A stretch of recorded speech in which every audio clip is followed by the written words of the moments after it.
close to midnight in Bamako, capital of Mali and a centre of West African music.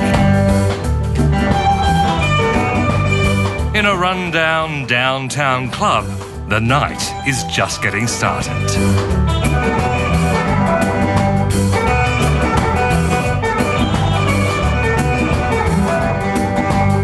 This may be one of the poorest countries on earth, but when it comes to art and music, it's one of the richest.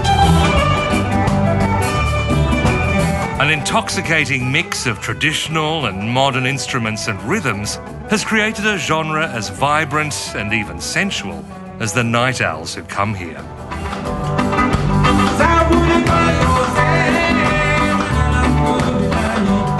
Baba Sala is known as Mali's Jimi Hendrix.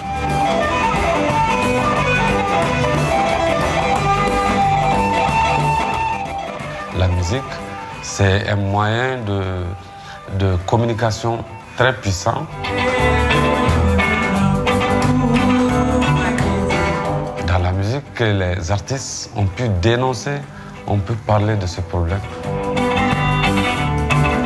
In January, all that creativity and freedom nearly disappeared. This city of 2 million people was almost overrun by an army of religious zealots.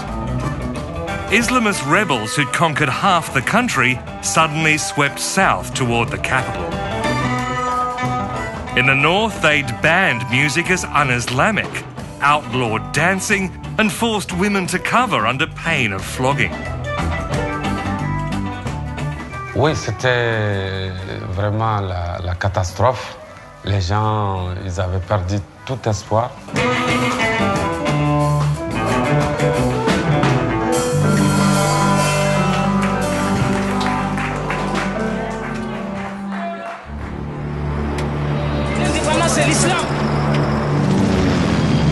They were saved at the last moment by their old colonial master, France. After a desperate plea from Mali's government, France sent warplanes, helicopters and combat troops to smash their advance.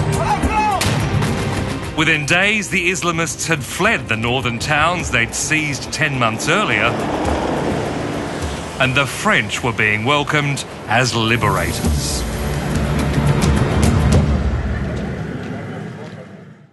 Donc on n'avait plus le temps de penser que c'est le colonialisme. Nous, il y en a même qui étaient prêts à dire à la France, prenez le Mali si vous voulez, on est avec vous.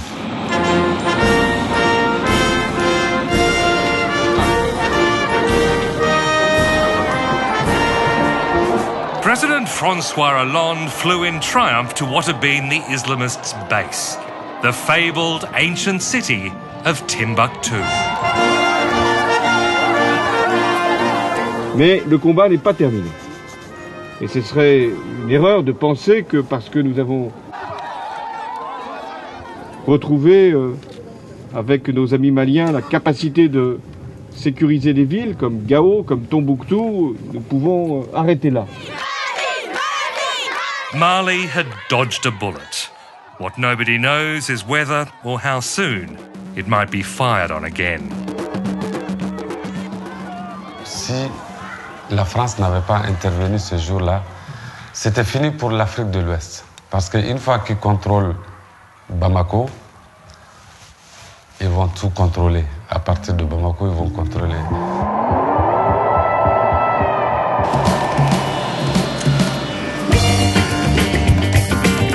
To see what's now happening in the north, we're going on a 1,000-kilometre road trip to Timbuktu.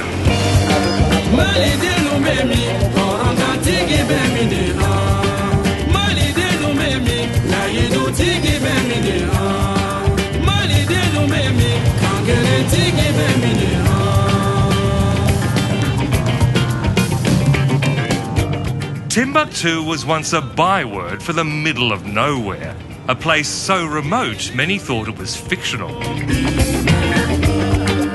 In recent years, it became a chic tourist destination with daily flights from Bamako.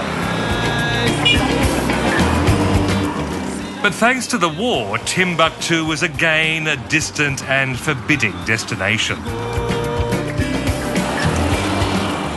The only way in is by road, and once we leave the southern towns, there'll be a real risk of attacks.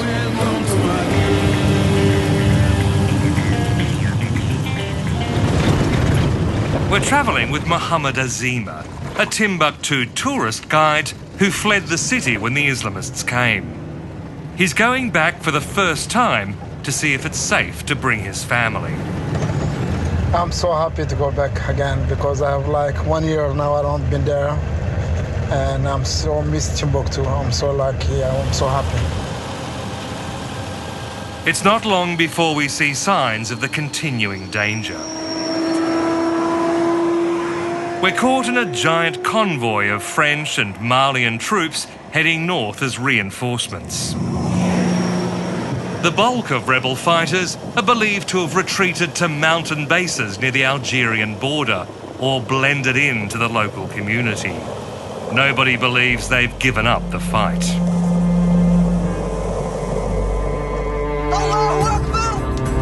Like the Taliban in Afghanistan, they taunt the West with defiant videos. They call themselves Ansar Deen, meaning defenders of the faith. And they openly style themselves as allies of Al-Qaeda. Ce message est envoyé à la France, aux États-Unis et à tous les pays de l'OTAN. Leur dire que les Moudjahidines sont prêts à l'offensive à n'importe quel moment. Nous ne sommes pas là pour dominer les villes. Nous sommes là pour le jihad. This is their military commander, Omar Hamaha, being interviewed in Timbuktu last year. Au dernier degré, on est prêt à combattre la France, les États-Unis, tous les pays de l'OTAN. Et on considère que toute leur puissance n'est qu'une toile d'araignée. Comment nous menacer avec une toile d'araignée? On viendra aux États-Unis, on viendra à Londres, on viendra en France et on va conquérir le monde entier. Et le drapeau de la ilaha illallah Muhammad Rasulullah sera levé depuis le lever du soleil jusqu'au coucher du soleil. Wassalamu alaikum wa rahmatullah.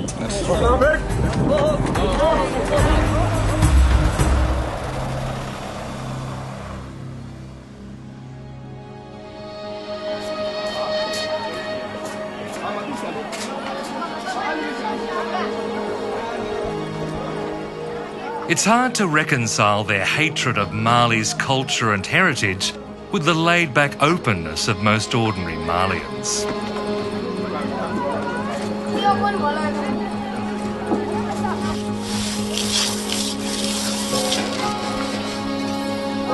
We spend our first night in the river city of Ségou.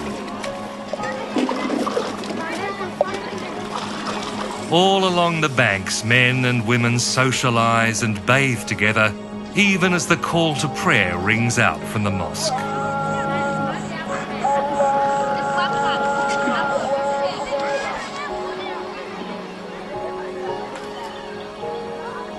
The Niger River, Africa's third longest, made the old Malian Empire a beacon of enlightenment, bringing new ideas, new faiths, and the prosperity for people to think beyond their daily needs.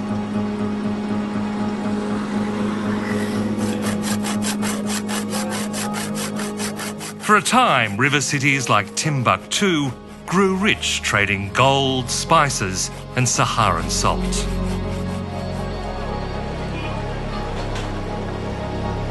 The markets remain, but the wealth is long gone. Invasions and shifting trade routes robbed the river cities of their glory centuries ago. Today, just 1 person in 4 can read and write. The average income is just $600 a year.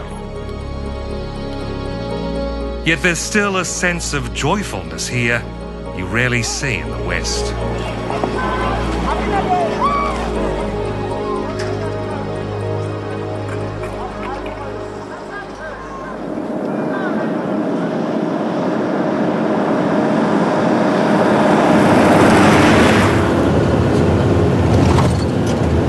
As we head further north across the baking savannah, we see villagers cheering the French army, even flying their flag. The Islamists were just up the road and advancing fast when the French suddenly stopped them in their tracks. 1 hour driving from here. And then after here, just a 12-hour drive into Bamako. Into Bamako, yes. So it's very. So the French people, they do very good jobs for us. Everybody was happy. So this is the reason why you see the kids. Everybody see them. Everybody wants to say thank you. Doesn't anybody here like the Islamists? I think anybody don't like Islamists, especially in Mali, because Mali it's like a country. They have many people who's Muslim. It's not Islamists. They don't want that. They don't want the people from Mali don't want the Islamist way, where the Sharia of Islam is. It's very bad. So it's a more moderate form. It's more moderate. You can pray, you can do what you want, and you're free to do what you want. If you're not Muslim, you're welcome. It's like country. So this is the reason why I love my country, and this is the reason why many people want the introduction of the French. Our next stop is a place that more than anywhere encapsulates what Malians love about their culture and what the Islamists hate. It's Timbuktu's sister city of Djenné. I'm obviously biased, but I think I'm also quite fair if I say that Djenné is 10 times as beautiful as Timbuktu. That's an incredible market though, isn't it? It is a fantastic market. Yeah. We've come here to meet a woman who's trying to preserve some of Mali's unique culture. Djenné is a city that you could say still lives in the 14th century. In many, there's the mobile phone, and there's electricity, and there's TV. Yep. But those three things are about the only thing that's changed. Tigedege is called tigedege, and it's peanut butter. And it's used in many of the local dishes. Born in Sweden but married to a Malian, Sophie Sarin has lived here since 2006. Do you ever feel like the odd person out here? I am the odd person out. I'm the only white person in Djenné, and I have always been. For the last 7 years, I'm the only white person here. Out of, 15,000 people? About around 15,000 people, yeah.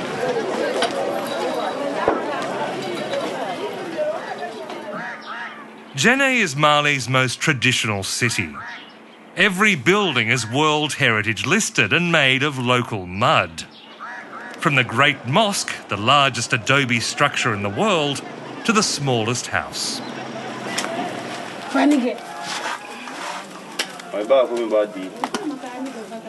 I was just overwhelmed by the beauty of this place. I'd never seen anything so extraordinary. With the beautiful mud architecture, 2 stories high. I just thought that Africa really didn't have that sort of thing, but here it is. She insists almost everyone finds the hardline rules of Islamists to be abhorrent. They do not like the idea of Sharia. I hardly know somebody who doesn't want Mali to remain a secular state. They like the freedom of religion here. Even if they're Muslim, they like it. The idea that you should impose your belief on somebody, it doesn't work here. They just think, oh, he thinks like that, she thinks like that, and we must leave them to whatever they believe. This is the Malian way. Where do the Islamists come from? A lot of them don't come from here. A lot of them come from North Africa, down from Algeria. They're coming from Pakistan, they're coming from Chad, Sudan, and people that have been in conflict for a long time and they don't know what else to do with themselves. They just move from one conflict to the next. But some Malians from a minority group called the Tuaregs did back the Islamists. They're descendants of Saharan nomads, known for their bright turbans and fierce sense of independence. A militant Tuareg group called the MNLA has long fought for a separate homeland. Their firepower helped the Islamists conquer the north, but they were soon betrayed. Islamists use the MNLA as a kind of Trojan horse, in a way, to come into Mali. Once they were in, they kicked out the MNLA more or less straight away, and they took all the territory.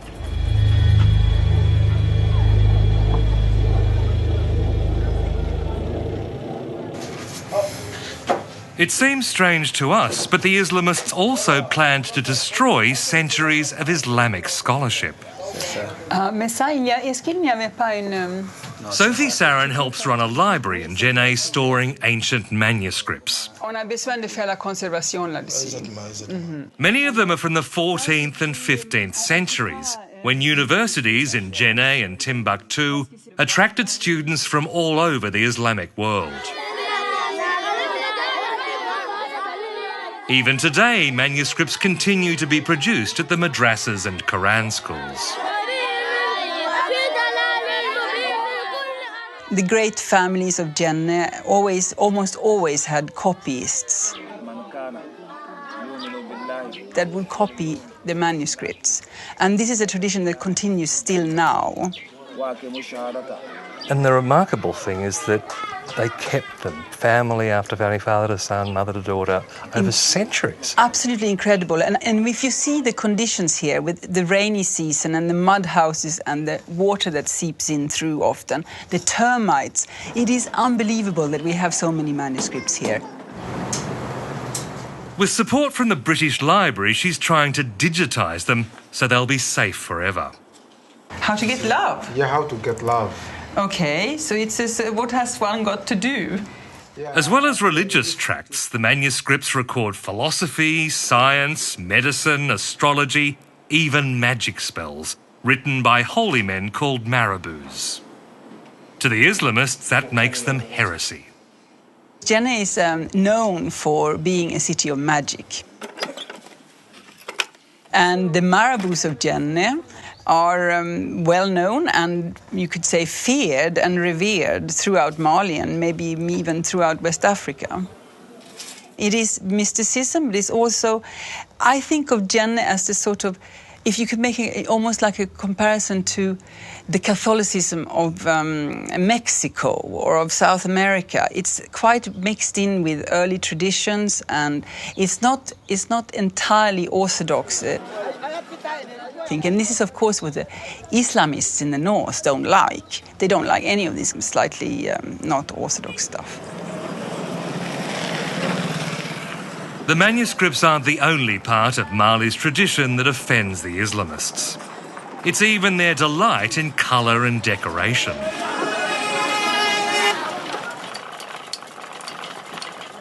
Sophie runs a boutique hotel, but visitors stopped coming when the fighting started. So to keep her hotel staff employed, she designs clothing that's woven on site and decorated with traditional mud dyes called bogolan. This is actually mud from the Niger River that they're using. And they're making a pattern. This is a zebra pattern. In Timbuktu, any clothing with patterns was outlawed. It all had to be Puritan and plain. Yeah, exactly. But fortunately, they weren't here. They were in the north, and Jenne was never touched by any. I mean, we were quite worried that they were going to come, but they didn't get as far as this.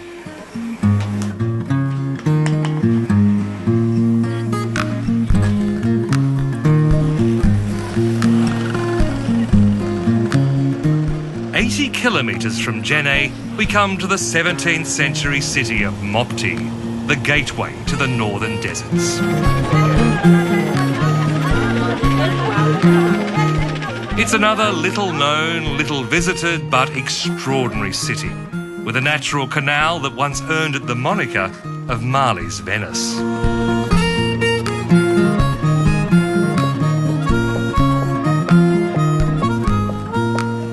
With a huge army base nearby, it's also the last city the authorities deem completely secure.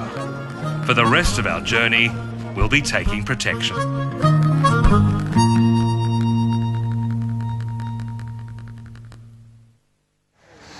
Okay, well, this is the day. We're going to make a straight run into Timbuktu, just stopping to take the ferry across the river. We're going to have 2 carloads of armed Malian soldiers, one in front, one behind. So I guess until things settle down, this is the new package tour to Timbuktu.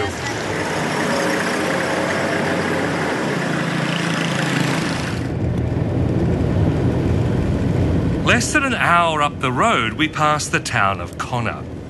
This was how close the Islamists came when they swept south in January. we start to see signs of fighting. Vehicles destroyed by French helicopter fire as they were pushed back. Our army escorts insist we stay between their vehicles. But as we reach the turnoff to Timbuktu, in a town that was long occupied by the Islamists, the only danger is being killed with kindness.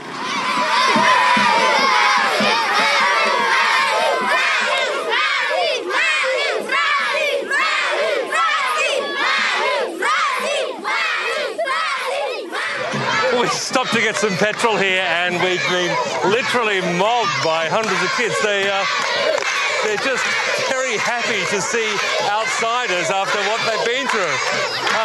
Mali, Mali, Mali, Mali.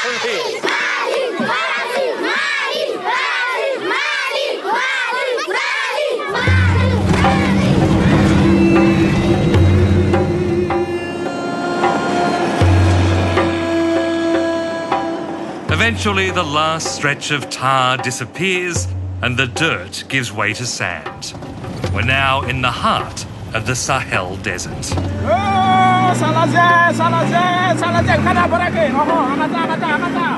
The road, such as it is dotted with Malian army checkpoints, only allowing passage with special permits. I say no film. Okay.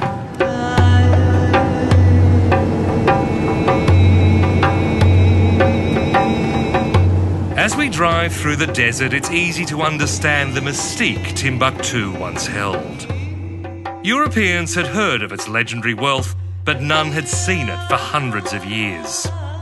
In the 18th and 19th century, many European explorers died trying to reach the desert city.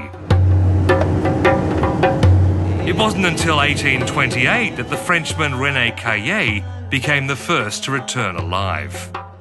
He only succeeded by learning Arabic and posing as a lone Muslim traveller. Back in France, he claimed a 10,000 franc prize for surviving the journey. Later dying of tuberculosis, he caught on it.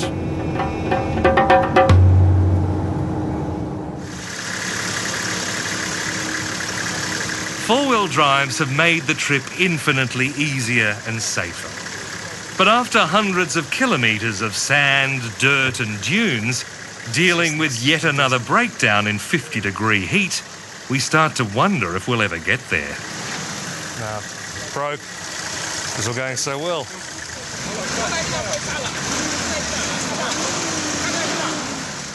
Finally, Azima gets down and digs our car free. He's not going to spend another night away from Timbuktu. I hope so you make it, because I want to see my home. You're pretty keen to get back, aren't you? Sure. Not long now. Yeah, very close. But this close to home, Azima's joy is tempered with uncertainty. As an ethnic Tuareg, he fears his neighbours may now see him as the enemy. This is why I'm afraid to go. I'm a little bit afraid. I'm so happy to go, and I'm a little bit afraid on the other hand, because some people do think all the Tuareg people, there was Arabs or there was Islamists, there was bad people. It's taken maybe some time people to understand. I don't like the Islamist people. I hate these people because they do something bad to my city, to my country, to break everything, to take me out from my home. No. Oh, close. Oh, very close. Azima is about to get something else to worry about. Late in the afternoon, we reach the ferry to cross the Niger River. The news is not good. He said he just heard it's happened, they have a bomb, they have Islamists, they have something there on Timbuktu, he don't know exactly what's happened. There's been a bombing in Timbuktu last night. Yes, night. Oh, so maybe things haven't settled down as much as people had hoped. Sure. Yeah. Are you surprised by that? But I'm surprised because I think it's a safe place before, and now I'm a little bit... I just heard it now, and it's bad news. Yeah.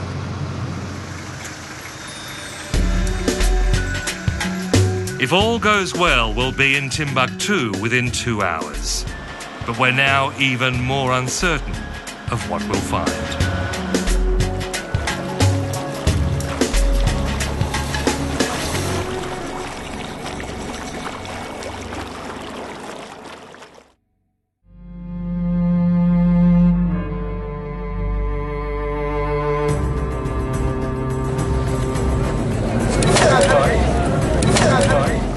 جوية موبيل كنا يكون ده دوتي سايدك يكون ده دوتي بدا فوكل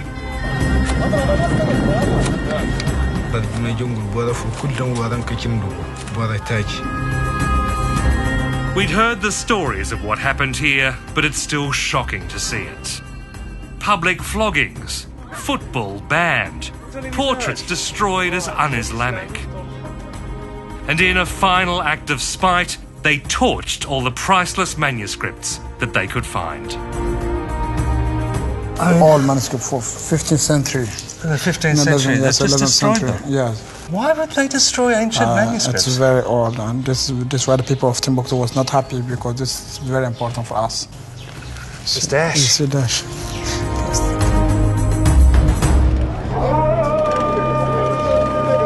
The great concern that's being expressed is that the Sahara can become another Afghanistan. It can become a haven for extremists, for Al-Qaeda, for terrorism. It can, but should we let it happen? We also have the power to stop that from happening. We cannot afford a country owned by terrorists. We can't. The world cannot. Australia cannot do that. Because then they will prepare themselves and threaten Western interests.